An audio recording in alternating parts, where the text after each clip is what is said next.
أعوذ بالله من الشيطان الرجيم. بسم الله الرحمن الرحيم.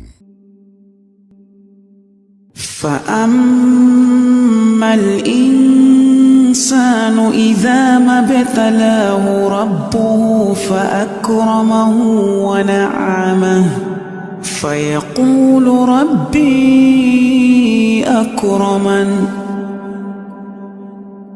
وأما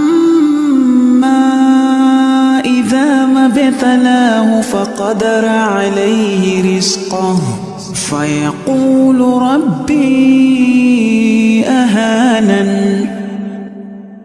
كلا بل لا تكرمون اليتيم ولا تحاضون على طعام المسكين وتأكلون التراث أكلا لما وتحبون المال حبا جما.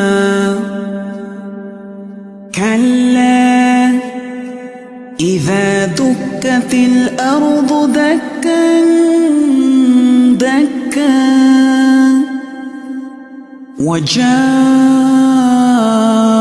ربك والملك صفا صفا وجيء يومئذ بجهنم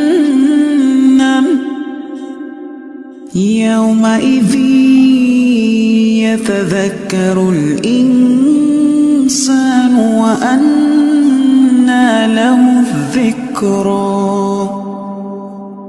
يقول يا ليتني قدمت لحياتي فيومئذ لا يعذب عذابه أحد ولا يوثق وثاقه أحد. يا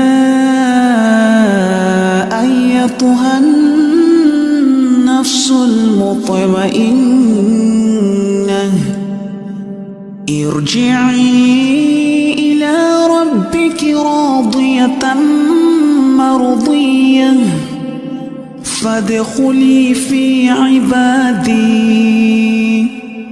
وادخلي جنتي.